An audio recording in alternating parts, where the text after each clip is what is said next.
360 Ali learners, it is time to discover and learn life through technology and livelihood education. A big hello to everyone watching from the Philippines. I am your teacher Joseph, your technology and livelihood education master. So bring out your pen and paper as we build your knowledge towards education through enhancing your skills. Welcome to PL6. Agri-GINICT, I'm here to serve your daily buddy. Your safety is our priority as we turn your dreams into reality. Be future ready with TLE. There are many types of resources. Managing these resources, including time, energy, and money, is important. Using the available resources effectively can help you acquire the services and goods you want and need. You can also use your talent and skills to have the needed resources. But before we go deeper to our discussion, I want you to be familiar with unfamiliar words that we can encounter throughout the discussion. Can you guess our unfamiliar words for today? Arrange the given letters to identify our unfamiliar words. Ready? Let's start. This word refers to anything we use to achieve what we want.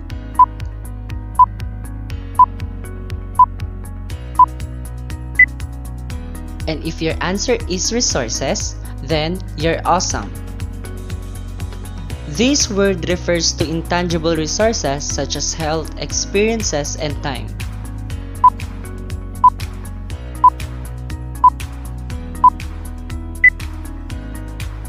And if your answer is non-material, then you got it right. This word refers to the most important need of everybody.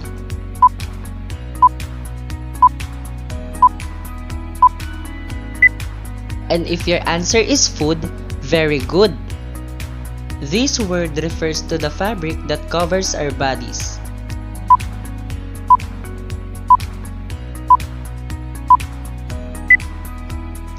And if your answer is clothing, then you are correct. Remember these words for you to easily understand our lessons for today's episode. Let me share to you our objectives for this topic.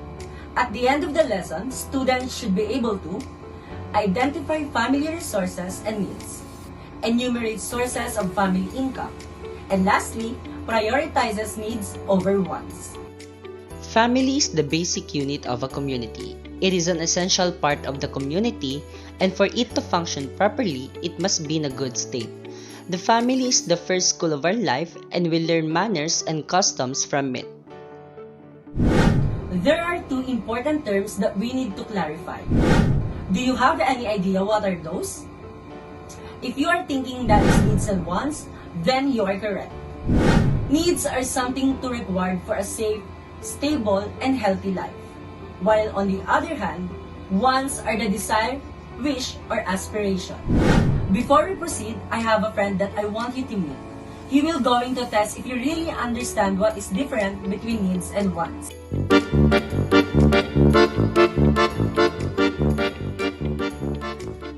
Hello mga bata, ako si Kuya Seb at welcome to my vlog. Para sa video ngayon, meron tayong gagawing gawain. Ang kailangan natin gawin ay paghiwalayin yung mga bagay na ipapakita ko na dapat ba natin siya ilagay sa wants o sa needs. Sa basket na ito, ilalagay natin ang mga wants. Samantala sa basket na ito, ilalagay natin ang mga needs. Pero bago yan, meron tutulong sa atin kung paano nga ba o saan dapat natin ilagay yung mga bagay na ipapakita natin. At siya ay si Kuya PJ. Hello ka naman, Kuya PJ. Hi po. So, magsisimula na tayo, Kuya PJ, sa ating gagawin. So, simulan natin sa face mask. So, Kuya PJ, saan nga ba dapat natin ilagay ang face mask? Sa wants ba o sa needs? Needs po. Bakit siya sa needs, Kuya PJ? Kasi po kailangan na po natin siya dahil ngayong pandemya. Tama. Sa needs natin siya dahil ngayong pandemya. So, ilalagay natin siya sa needs. Ito kaya, Kuya PJ, para saan kaya to? Sa wants o sa needs? Sa wants po. Bakit siya sa wants? Kasi po hindi siya healthy. Tama. Hindi siya priority.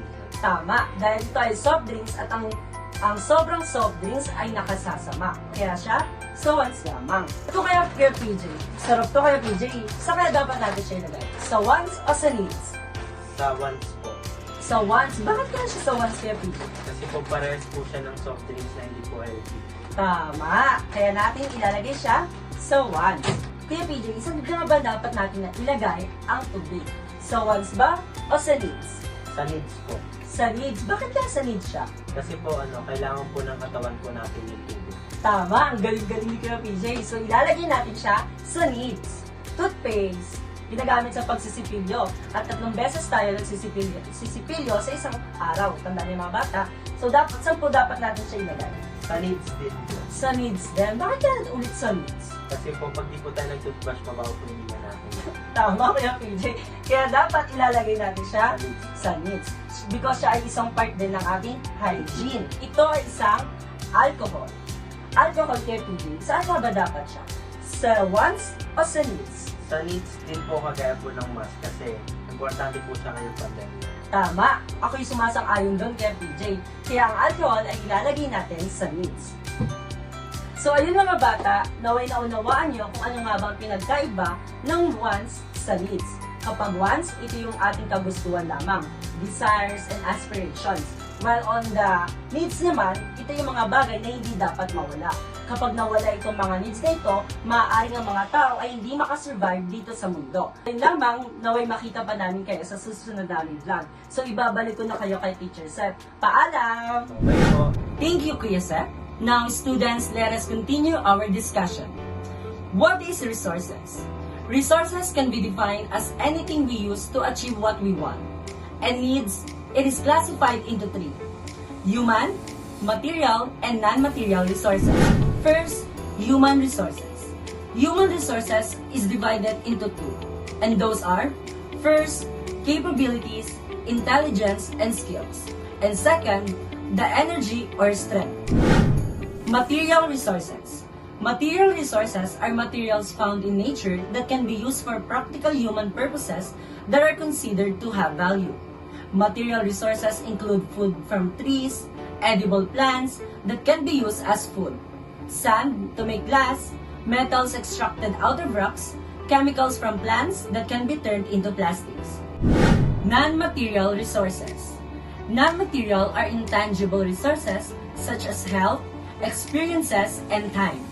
Without non-material resources, family members will be unable to perform their duties and responsibilities at home, in school, and at work. Okay, students, let us now proceed to the next part of our discussion, which is the family basic needs, starting from the food. The most important need of everybody is food. It is the fuel we need to survive. We need the energy to move and live life. This energy comes from the food. It is also an integral part of the day-to-day needs of a family. In the absence of food, survival of human being is impossible. We need a house to live in and protect ourselves from the heat of the sun, storm, wind, and etc. It gives us protections. For a family to survive and for its members to live in ease, there should be a house. A family should have a decent house with dedicated space for each member. Write down for the pets. Clothing. Clothing is made of fabric and covers our bodies, keeps them warm or protects them from the sun, insect, thorns, and other hazards. Clothing is absolutely necessary for everybody. Education. Education teaches us very easy methods to live in various difficult situations in life. Family and education have a very close relationship. The family is the basis of a good education. The family is root of everything. It is where everything starts, even before formal education. So, education is essential to the growth of any family. Remember, students, that there are many types of resources. Using the available resources effectively can help you acquire the services and goods you want and need. We also define needs and wants. When we say needs, these are something required for safe, stable, and healthy life. And while we said wants, these are the desire, wish, or aspiration. Resources is anything we use to achieve what we want and what we need. It is classified into three, namely human, material, and non-material resources. When we say human resources, these are the capabilities, intelligence, and skills. These also can be the strength and the strategy. Second are the material resources. Material resources are materials found in nature that can be used for practical human purposes. And lastly, the non-material resources. We define non-material resources that intangible resources such as health, experiences, and time.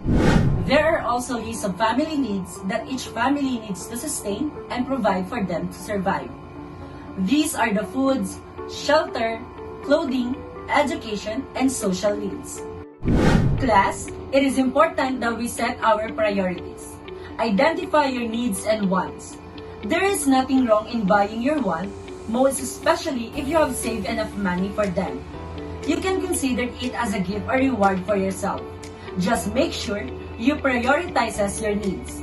Remember, just have faith and trust in God that all things will go according to His plans. This has been your TLE Master, Teacher Joseph, saying that build your knowledge towards a better future through enhancing your skills. See you on our next episode.